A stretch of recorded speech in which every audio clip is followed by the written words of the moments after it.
Volume 15, March 12th, 1923. I remained alone, and the divinity was as though separated from me. Oh, how I felt this privation! But this was necessary.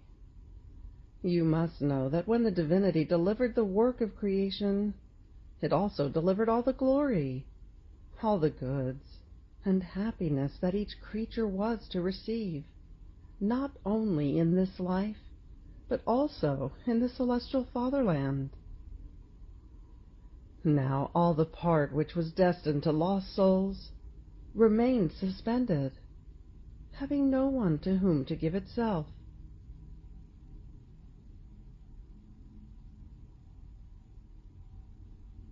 Volume 15, April 14th, 1923.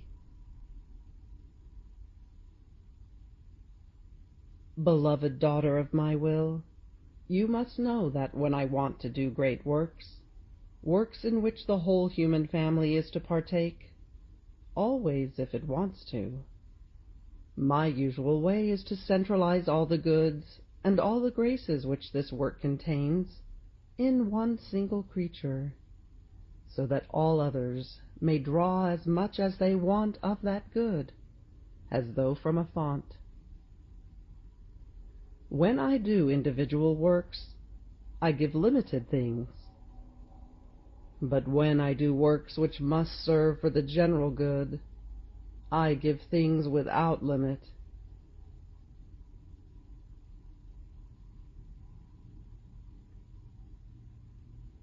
Volume 15, March 18th, 1923. Furthermore, you must know that, in creating man, our supreme will was that he live in our volition, and having to live in it, he was to take all that is ours, living at our expense, repaying our will with as many divine acts, for as many human acts as he did in our will. This in order to enrich him with all the goods which our will contains. But man wanted to live in his will, at his own expense, and so he exiled himself from his fatherland, losing all these goods. So these goods remained without heirs. They were immense, and nobody possessed them.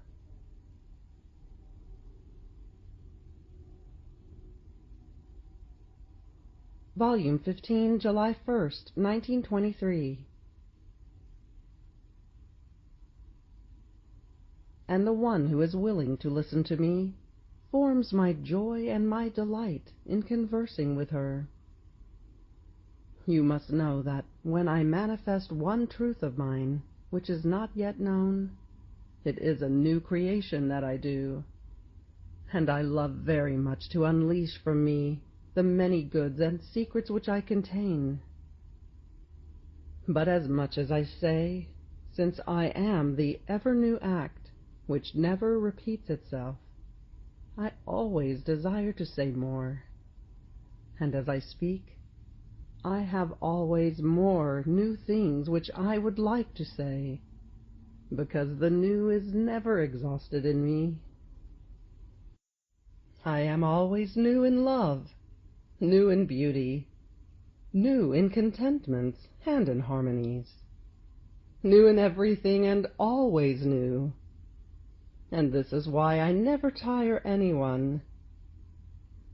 I have always new things to say, and the irresistible force which pushes me to manifest myself is my love. I delivered creation from an outpouring of love. All that can be seen in the whole universe was all inside of me. But love made the shadow of my light overflow from my interior, and so I created the sun, the shadow of my immensity and of my harmonies, and so I stretched out the heavens, harmonizing them with many stars and celestial spheres. These and other things which I created were nothing but shadows unleashed from me, and so my love had its outpouring, and I took great delight in seeing all that was contained in me, spread out in little particles, flowing upon all creation.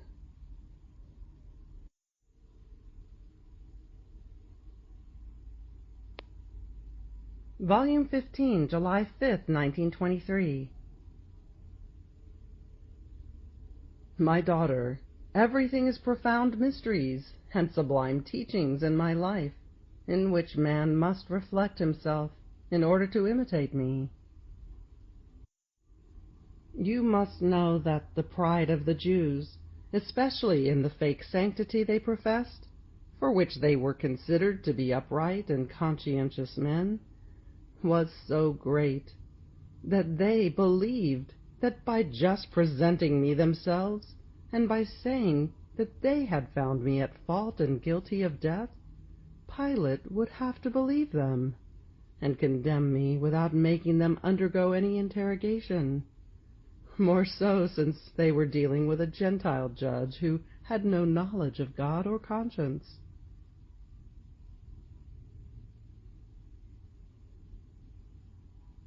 Volume 15, July 11th, 1923.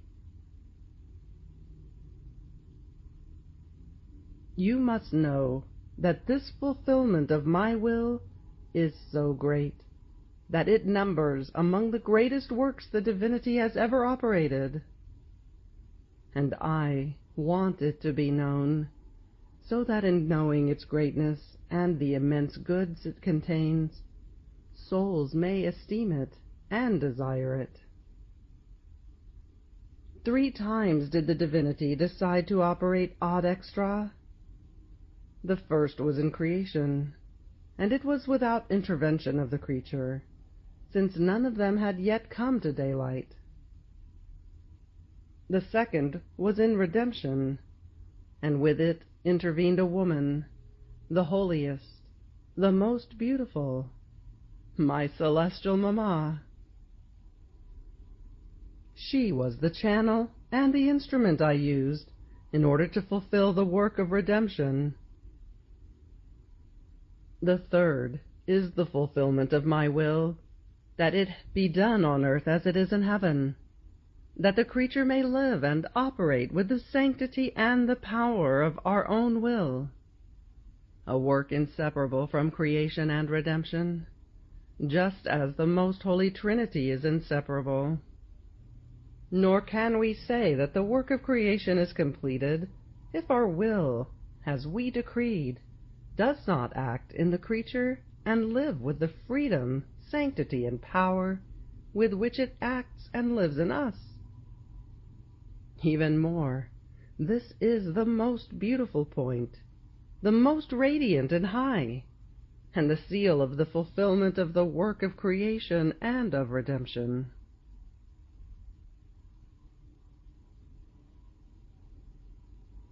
Volume 16, August 13th, 1923. Now, you must know that a simple creature broke the relations which existed between the divine will and the creature, and this split destroyed the plans which God had in the creation of man. Now a simple creature, the virgin queen of all, although endowed with many graces and privileges, but still a mere creature, was given the office to bind again, to be tested by, and to place herself in relation with the will of her Creator, in order to repair the first split of the first creature, a woman the first one, a woman the second one.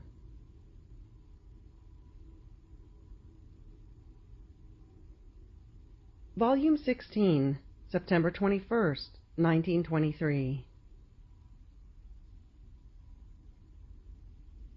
Even more, you must know that the first one to make justice of you was my love. How many trials did it not make you go through in order to be certain of your love? The second one was the cross, which made severe justice of you, to the extent that my will, drawn by my love and by the cross, wanted to descend into you and make you live in it. But also my will did not want to be outdone by my love and by the cross, and to be more certain, it jealously withdrew, making justice of you, to see whether you would continue your flights in my will without me.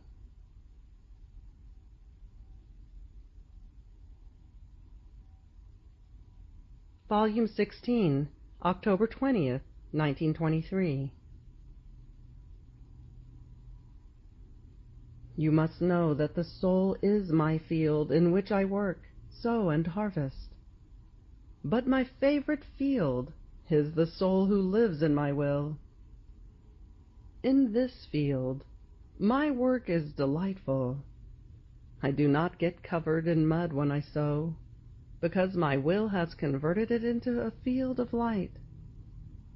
Its earth is virgin, pure, and celestial, and I amuse myself very much in sowing little lights in it, almost like a dew which forms the sun of my will. Oh, how beautiful it is to see this field of the soul, all covered with many drops of light, which, as they grow, form many suns. This sight is enchanting. All heaven is enraptured at their sight, and they are all attentive on looking at the celestial farmer who cultivates this field with such great mastery, and who possesses a seed so noble as to convert it into a sun.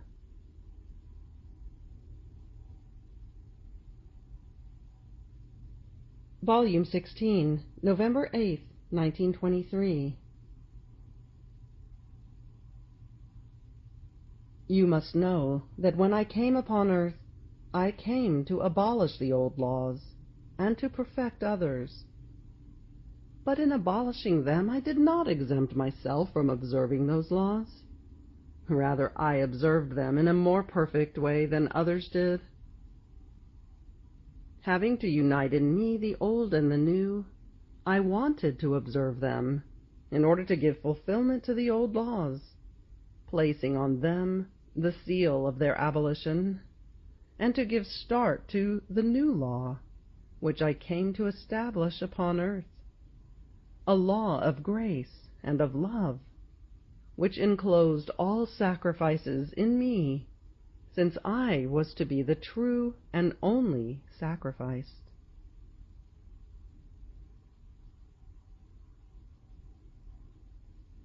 Volume 16, December 8th, 1923. You must know that my divinity is one single act. All acts concentrate into a single one. This is what it means to be God, the greatest portent of our divine essence, not to be subject to succession of acts. And if to the creature it seems that we do now something, and now something else, it is rather that we make known what is present in that single act. In fact, since the creature is incapable of knowing it all at once, we make it known little by little.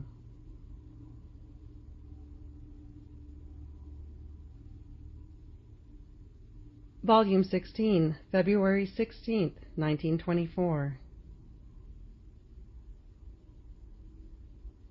You must know that every beat of my heart was a distinct pain. Every heartbeat brought me a new pain, one different from the other. Human life is a continuous palpitating. If the heartbeat ceases, life ceases. And so now imagine what torrents of pain each beat of my heart brought me. Up to the last moment of my dying, from my conception to my last heartbeat, it did not spare me from bringing me new pains and bitter sorrows.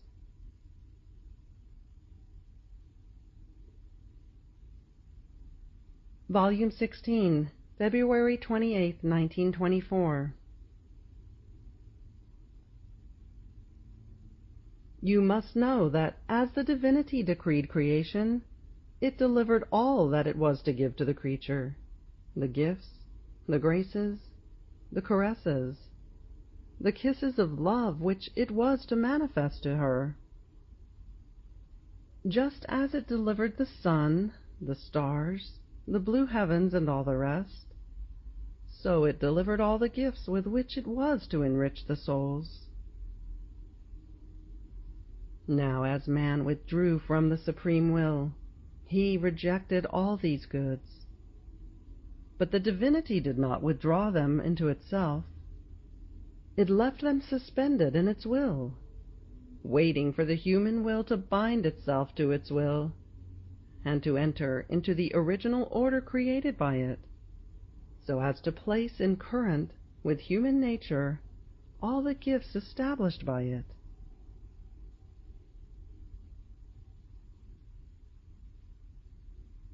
Volume 16, March 22nd, 1924.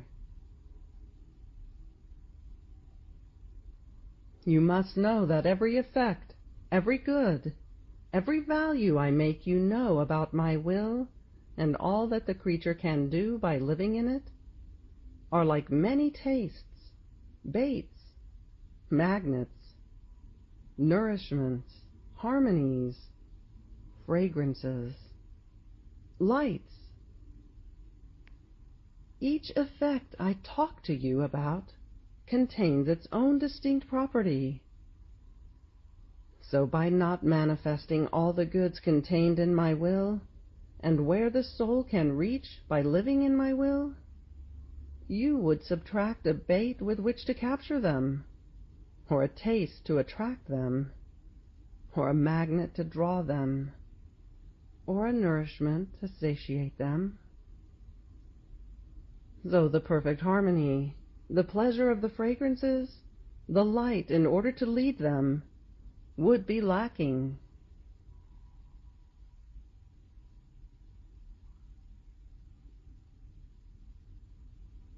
Volume 16, May 24th, 1924. You must know the cause, the reason why the divine wisdom and omnipotence wanted to pronounce the Fiat in creation. It could have created all things without saying a word, but since it wanted his will to breathe over all things, and these things to receive the virtue and the goods it contains, it pronounced the Fiat. And as it pronounced it, it communicated the prodigies of its will, so that all things might have my will as life, rule, example, and teacher. My daughter, since the first word of your God which resounded in the vault of the heavens was Fiat, nor did he say anything else, this meant that everything was in the Fiat.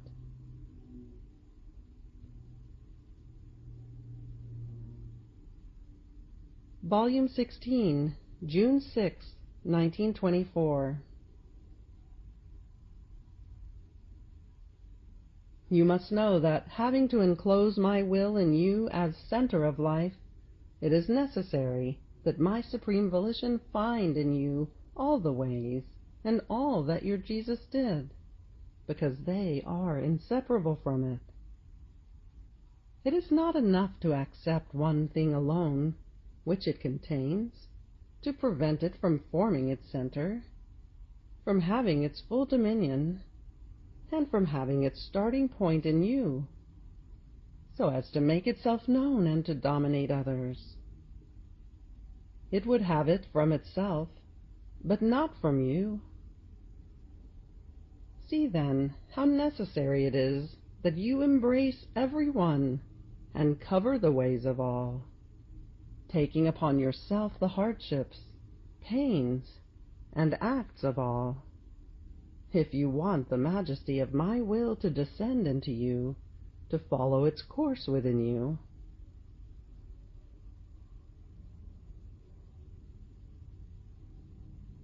Volume 17, July 29th, 1924. Even more you must know that as the soul decides to let herself be possessed by my will and to live in it, since my will is linked to all created things, and there is nothing over which it does not have its dominion, in the same way the soul remains linked to all created things, and as she does her acts, her daughtership of my will, her dwelling, her possession, remain inscribed on all created things with indelible characters. Take a look at the whole universe, at the heavens, at the stars, at the sun, at everything, and you shall see your name written with indelible characters, together with your daughtership of my will.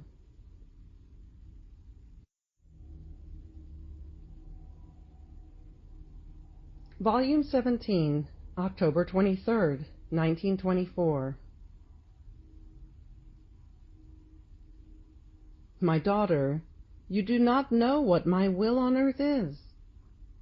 It shows that, after so many of my lessons, you have not understood well. You must know that the soul who here lets my will live within her, as she prays, as she suffers, as she works, as she loves, and so forth, forms a sweet enchantment to the divine pupils in such a way as to enclose with her acts the gaze of God in that enchantment. And so the Omnipotent One, taken by the sweetness of this enchantment, feels disarmed of many chastisements which the creatures draw upon themselves with their grave sins.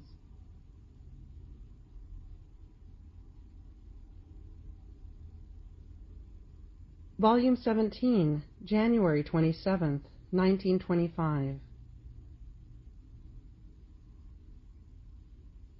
My daughter, you must know that whether you see me or not, every time you fuse yourself in my will, from within your interior I take your hand and push you high, and from heaven I give you my other hand, to take your other hand and pull you up into our midst, in our interminable will. Therefore you are between my hands, in my arms. You must know that all the acts done in our will enter into the prime act when we created all beings. And the acts of the creature in kissing ours, because one is the will which gives life to these acts, diffuse in all created things, just as our will is diffused everywhere. They become return of love, continuous adoration and glory, for all that we have delivered in creation. Only that which is done in our will begins, almost together with us, to give us return of perennial love, adoration in a divine manner, glory that never ends.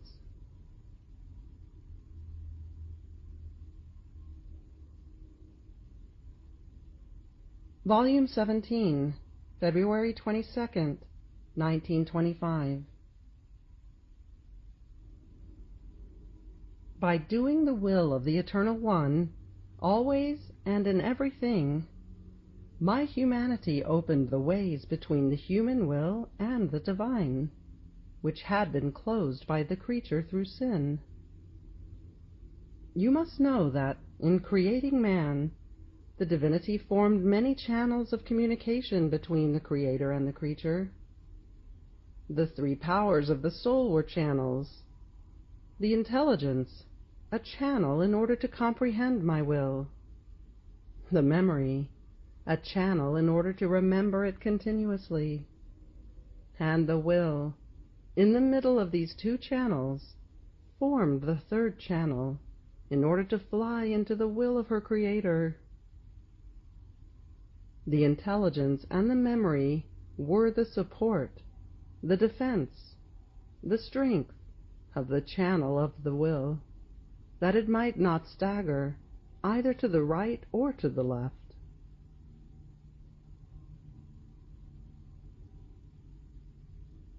Volume 17, March 8, 1925.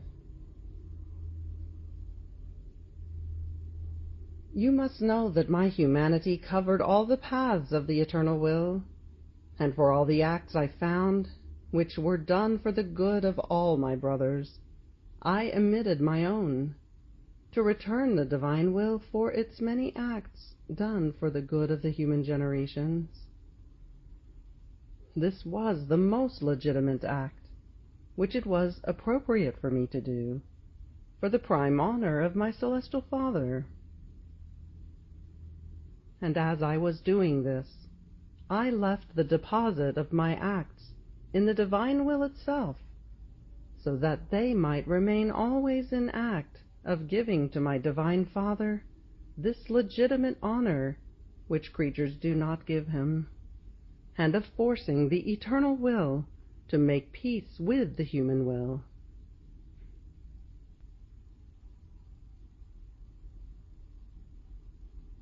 Volume 17, April 26, 1925. Therefore you must know that in creating man, God infused life in him with his breath, and in this life he infused in him an intelligence, a memory, and a will, to place them in relation with his divine will. This divine will was to be like a king. It was to dominate all of the interior of the creature, and to give life to all, in such a way as to form the intelligence and the memory wanted by the supreme will in her. Once this was formed, it was as though natural for the eye of the creature to look at created things, and to know their order, and the will of God over the whole universe. The hearing was to hear the prodigies of this eternal will. The mouth, which was to feel the continuous breath of its Creator, communicating to it the life and the goods contained in his will, was to echo that eternal Fiat with its word, to narrate what will of God means. The hands were to be the expression of the works of this supreme will. The feet were to do nothing but follow, step by step, the steps of their Creator. So once the divine will is established in the will of the creature, she has the eyes, the hearing, the mouth, the hands, the feet of my will.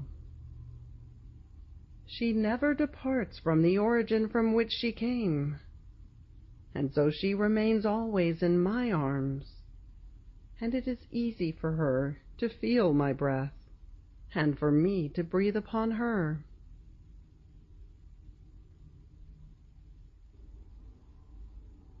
Volume 17, May 1st, 1925. Even more, you must know that, just as my humanity, in its office of Redeemer, conceived all souls, the same was to happen in you, in your mission and office to make my will known and reign.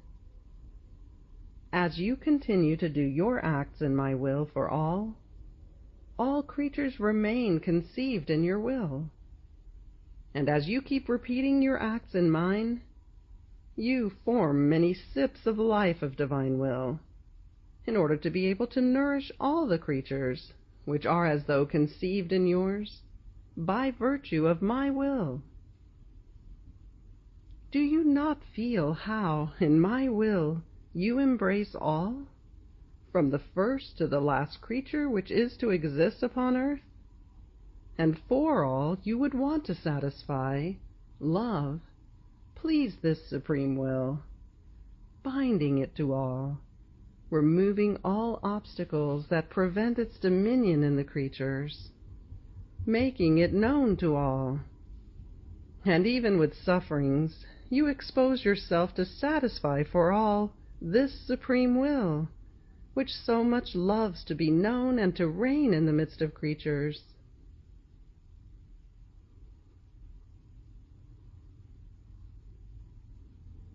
Volume 17, May 21st, 1925. Furthermore, you must know that in order to entrust to you the mission of my will, if I did not remove from you the original sin, as I did with my beloved mamma, I removed from you the tendency of concupiscence and the seed of corruption, because it befitted the decorum and the sanctity of my will not to take its place in a corrupted will and nature. These would have been like clouds before the sun of my will, and the knowledges of it, like rays, would not have penetrated, and would not have taken possession of your soul. Now, since my will is in you, all heaven, the most holy Virgin, all the saints and angels, are bound to you, because my will is life of each one of them.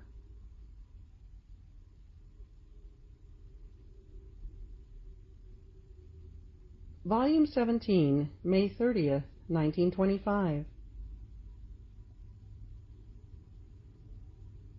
Moreover, you must know that when I manifest to you one knowledge about my will, only then do I decide to open another door of my knowledge, when you have let all the good of what I have manifested to you enter into your soul.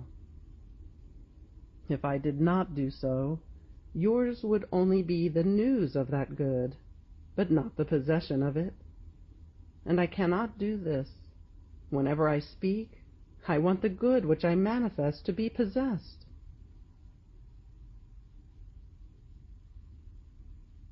Volume 17, June 20th, 1925. You must know that as the soul breathes, palpitates, works, thinks, loves, acts, even though everything is carried out within her, since my will has become the center of life in her, it is my will that breathes, palpitates, loves, thinks, acts, gives motion to her work, circulation to her blood, thought to her mind, love to her heart, and the like. Now, since this will is the same as the one which the three divine persons have, it happens that they feel within them the breath of the soul, her heartbeat, her motion.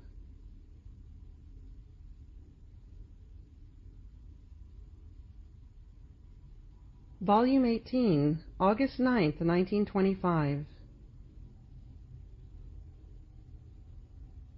My daughter, you must know that this way of praying, that is, to return God in love for all the things He has created, is a divine right, and forms part of the primary duty of the creature.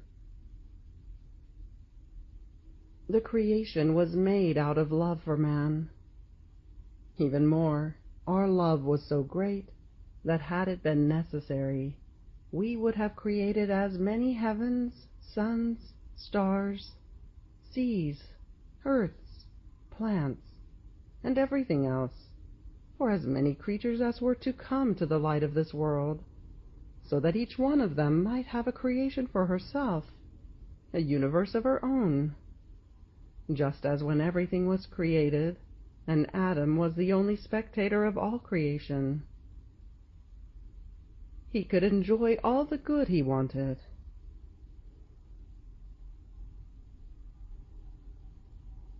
Volume 18, October 4th, 1925. You must know that when the soul decides to do some good, to exercise a virtue, she forms the seed of that virtue. By repeating those acts, she forms the water in order to water that seed on the earth of her heart. and the more she repeats them, the more she waters that seed, and the plant grows beautiful and green, in such a way that it soon produces the fruits of that seed.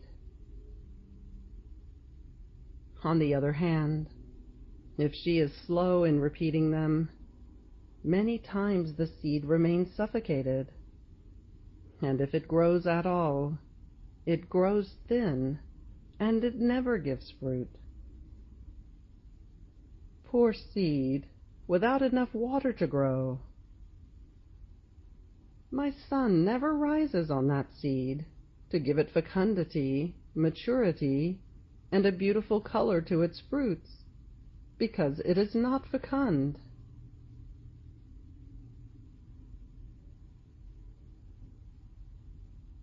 Volume 18, October 10th, 1925. You must know that everything I did toward my Son, I intend to do toward those souls who were to live in the divine will, because being in it, they are disposed to receive all the acts I did toward Jesus, and I could find sufficient space in which to place them. So if I kissed my Son, I kissed them, because I found them together with him in his supreme will. They were the first to be as though lined up within him, and my maternal love pushed me to make them participate in all that I did to my Son.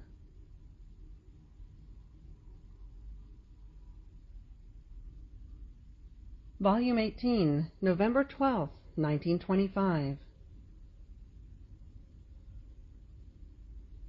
You must know that for the one who has been called to be the head of a mission, the more good she encloses which belong to this mission, the more good she shall be able to communicate to others.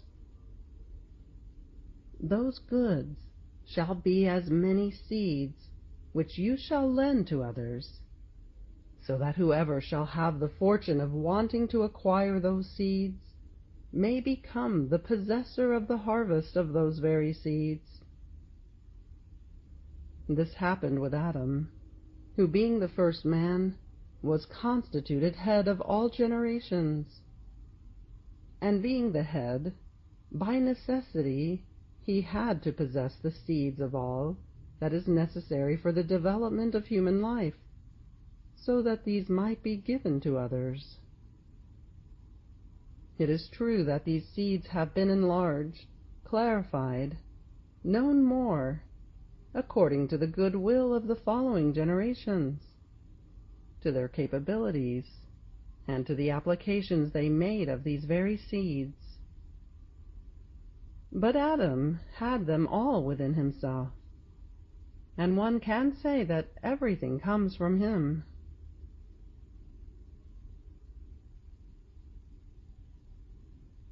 Volume 18, February 11th, 1926. You must know that when my will reigns in the soul, it integrates everything she does and the development of the life of my eternal will within her. Therefore it was not you who called my divine mamma, but it was my will that called her. And she, feeling called by a divine will, which has always been whole and triumphant within her, immediately realized that one from the celestial family was calling her upon earth, and she said to all heaven, "Let us go, let us go. It is one from our family that calls us to fulfill the duties of the family to which we belong."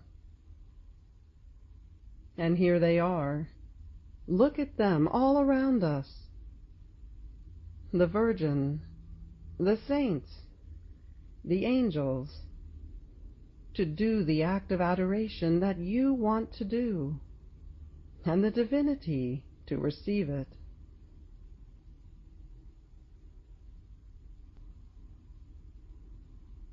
Volume 18, February 21st, 1926. You must know that the one who is born in my will can also be a mother by giving birth to many children of my supreme volition. In order to be mother, it is necessary to have enough material in one's own interior in order to form with one's own blood, with one's own flesh, and with continuous nourishment, the birth which one wants to give to the light.